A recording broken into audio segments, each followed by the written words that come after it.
Imagine que você está assistindo a um filme de época e, de repente, uma voz estrondosa ecoa do lado de fora de uma fortaleza trancada, exigindo: abram as portas agora porque o rei está entrando. De dentro das muralhas, os guardas armados gritam de volta, tensos e com medo. Quem é esse rei? O que a maioria das pessoas não sabe é que essa cena de cinema não saiu de Hollywood. Ela está escrita na sua Bíblia há 3.000 anos. O Salmo 24 não é uma leitura religiosa para acalmar o coração. Ele é o roteiro de uma invasão cósmica. Se no vídeo anterior, lá no Salmo 23, você caminhou por pastos verdes e águas tranquilas, com um pastor gentil, aperte os cintos, porque ao pisar no Salmo 24, esse mesmo pastor tira o cajado de madeira da mão, veste a armadura e revela quem ele realmente é. O general invicto do exército mais poderoso do universo. Do Senhor é a terra e a sua plenitude. Essa frase de abertura parece um hino pacífico em português, mas no original hebraico, ela foi escrita como um manifesto de guerra contra os impérios da época. Hoje você vai ler o Salmo 24 de novo pela primeira vez, porque depois de passar pela noite escura do Salmo 22 e pelo refrigério do Salmo 23, chegar aqui tem um peso completamente diferente. É sair do silêncio do deserto e entrar direto na primeira fileira de uma marcha triunfal. Quando você entender o segredo por trás dos códigos em hebraico que Davi escondeu nesses versículos, o texto que você achava que conhecia vai se transformar no anúncio mais impactante da sua vida. Olá, queridos, a paz do Senhor. O Salmo 24 foi escrito por Davi em um dos momentos mais eletrizantes e sagrados da história de Israel, a subida da Arca da Aliança para Jerusalém. O rei, que outrora era o pastor de ovelhas do Salmo 23, agora lidera uma procissão de milhares de pessoas, dançando, cantando e subindo o Monte Sião. Aquele homem que experimentou o cuidado pessoal de Deus no vale escuro, agora olha para cima e entende que o seu pastor individual é também o monarca universal. Ele escreve 10 versículos que se dividem perfeitamente em 3 atos: a soberania do Criador, a santidade do adorador e a chegada do rei. O cruzamento imediato e profundo deste texto é com o momento mais glorioso do Novo Testamento, que muitas vezes nós esquecemos de celebrar a ascensão de Jesus Cristo. Em Lucas 24 e Atos 1, vemos Jesus subindo aos céus após a ressurreição. O Salmo 24 é a trilha sonora espiritual do que aconteceu nos portões celestiais quando o Cristo ressurreto, tendo vencido a morte no Salmo 22 e pastoreado os discípulos no Salmo 23, retorna ao trono de glória. O pastor que deu a vida e ressuscitou é o mesmo rei que agora exige a abertura dos portões eternos. O versículo de número 1 abre com uma declaração absoluta em hebraico. Lá Adonai Haaretz, um luar, do Senhor é a terra e a sua plenitude. No mundo antigo, as nações acreditavam em deuses territoriais.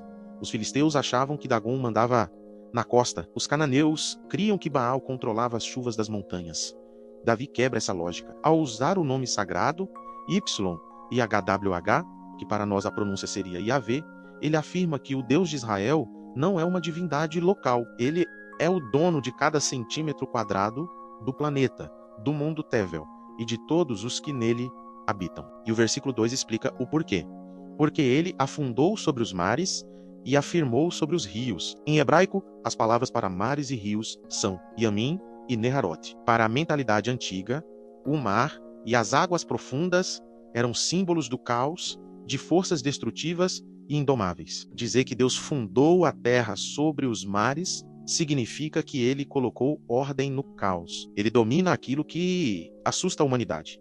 O mundo não está à deriva. Ele está firmemente assentado sobre a soberania de quem governa o próprio caos. Sabe? O que é curioso, o Salmo 24 é frequentemente lido de forma automática. E a maioria das pessoas perde a transição abrupta que acontece no versículo 3.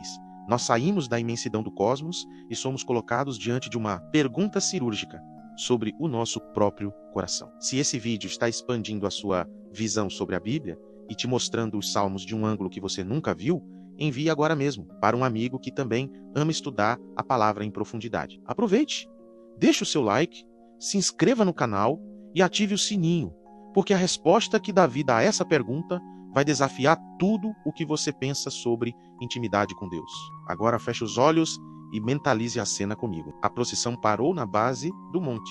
Diante deles está o santuário. A pergunta ecoa pelo vale: quem subirá ao monte do Senhor? Ou quem estará no seu lugar santo? A resposta, no versículo 4, vem com o padrão de Deus, resumido em duas expressões hebraicas fundamentais: Neki Kapaim Uvar Levav, aquele que é limpo de mãos e puro de coração. Neki Kapaim Rifir Sei, as ações externas, a conduta prática.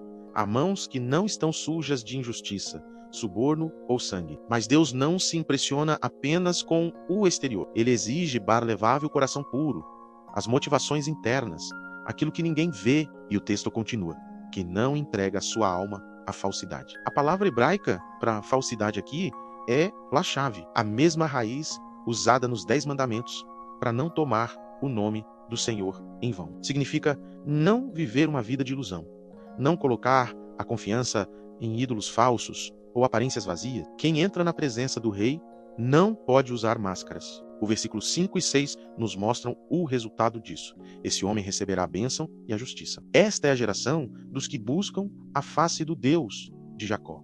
Buscar a face, no contexto semita, significa buscar o favor, o relacionamento face a face, a restauração da comunhão que foi quebrada no Éden, mas é a partir do versículo 7 que o Salmo atinge o seu clímax dramático e teatral. Imagine a Arca da Aliança chegando, finalmente, às antigas portas de Jerusalém. Os sacerdotes do lado de fora olham para as muralhas e gritam: Siu, Shiarim, Hashem, levantai, ó portas, as vossas cabeças. Levantai-vos, ó portais eternos, para que entre o Rei da Glória. Há um detalhe histórico e arquitetônico fascinante aqui. As portas das cidades antigas costumavam ser baixas, pesadas e escuras. Davi está usando uma metáfora poética e arquitetônica poderosa. A glória do Deus que está chegando é tão imensa, tão alta, que as portas humanas da cidade são pequenas demais para ele. Elas precisam levantar as cabeças, expandir-se, romper seus limites materiais, para que o Rei do Universo possa passar. Então, de dentro das muralhas, as sentinelas da cidade gritam de volta, fazendo uma pergunta litúrgica no versículo 8: quem é este Rei da Glória? A resposta do lado de fora explode em um clamor de vitória: o Senhor forte e poderoso, o Senhor poderoso na batalha. Em hebraico, YHWH, Isus, Vejibor, YHWH, Gibor Milchamá. Esse não é apenas o Deus Criador passivo. Este é o Deus que guerreou pelo seu povo, que venceu os inimigos, que derrotou os gigantes e que desfez o império das trevas. A estrutura se repete no versículo 9 e 10, criando uma cadência de suspense e triunfo. As portas recebem a ordem novamente: levantai, ó portas, as vossas cabeças. De dentro, a pergunta ecoa outra vez: quem é esse Rei da Glória? E o encerramento do Salmo vem com o título máximo de Deus no Antigo Testamento: Yeha-Ueha Teseforot Hu Mele Hakafot. O Senhor dos Exércitos, ele é o Rei da Glória. Tizevaot refere-se às hostes celestiais, aos exércitos de anjos. Deus é o comandante supremo de todas as forças visíveis e invisíveis. E o cruzamento com o Novo Testamento aqui nos faz estremecer. Quando Jesus Cristo ressuscitou, ele desarmou os principados e potestades. Na sua ascensão, ao entrar nos céus, a história humana e a celestial se fundiram. O Salmo 24 se cumpriu plenamente, quando o homem Cristo Jesus, com as marcas dos cravos nas mãos, o único que verdadeiramente possui mãos limpas e coração puro, entrou pelos portões da eternidade. Os anjos perguntaram: quem é o Rei da Glória? E o eco de toda a criação respondeu: Jesus, o Senhor dos Exércitos, o leão da tribo de Judá. Quero que você deixe aqui nos comentários, comentário sincero e reflexivo. Qual dessas 3 dimensões do Salmo 24 você mais precisa reconhecer na sua vida hoje? O Criador que governa o caos sobre os mares, o Deus Santo que sonda o seu coração e pede mãos limpas, ou o Rei da Glória poderoso que precisa que você abra as portas da sua vida para ele entrar? Escreva aqui embaixo, porque a resposta revela muito sobre como está a sua caminhada espiritual hoje. O Salmo 24 começou no universo, passou pelo topo do monte e terminou nos portões de uma fortaleza. Ele nos ensina que o Deus que nos abraça como pastor no Salmo 23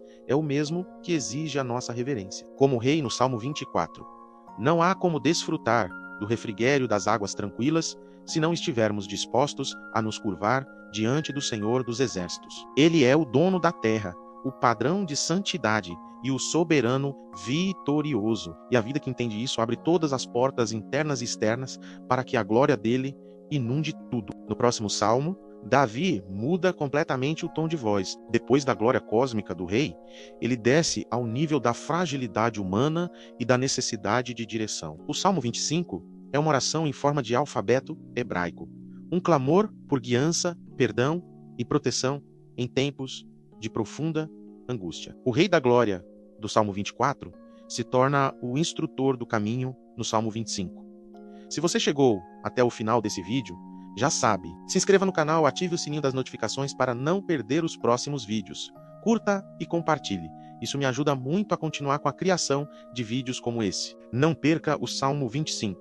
Que Deus abençoe a sua vida poderosamente e até o próximo vídeo.